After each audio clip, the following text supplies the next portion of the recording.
Hello everyone, my name is KARMILA ZULAIKHA binti KAMARUL ARIFFIN and I am 14 years old. I am from Sekolah Menengah Kebangsaan TEMERLOH.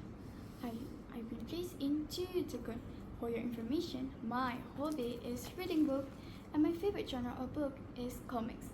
Without further ado, let me tell you about the mystery of a sunken ship.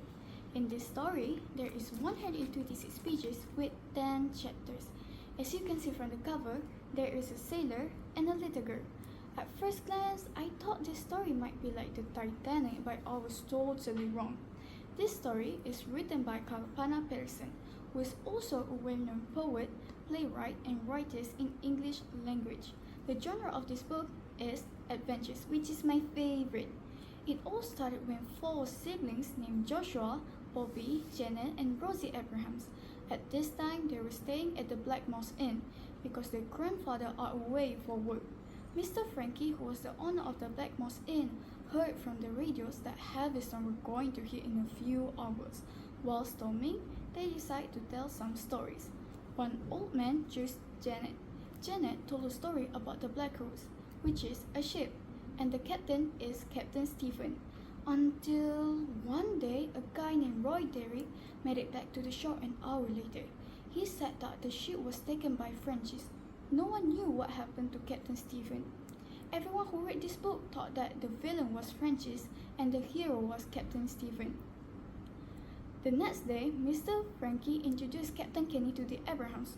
Bobby asked Captain Kenny if they could went whale watching, and he said that he was busy cleaning up a whole town. Bobby asked maybe they could help, and they did. In a matter of time, they had already finished cleaning and told Captain Kenny about it. The next day, they decided to went to Sailor's Museum. After arrived, they knocked, and a lady with a grey hair opened the door. She was the great-granddaughter of Captain Stephen. The Abrahams spent the next morning at the beach.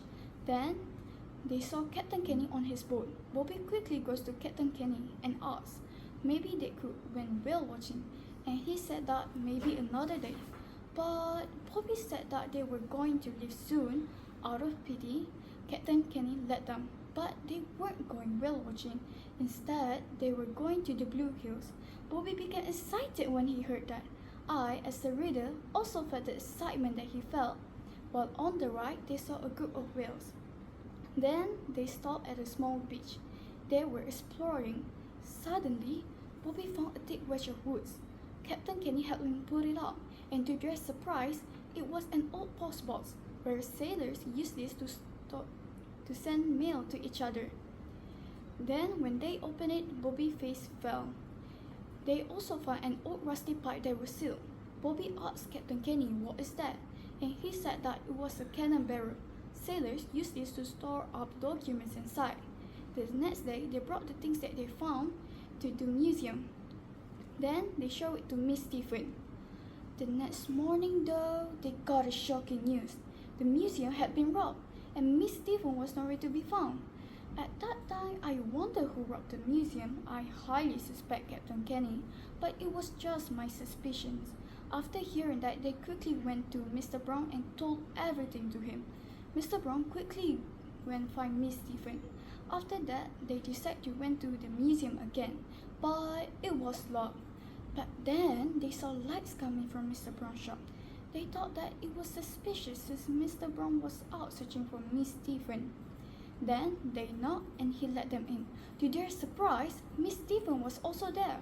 Hold up, I'm not gonna drop the bomb here. If you want to know who is the culprit, you got to read the book yourself.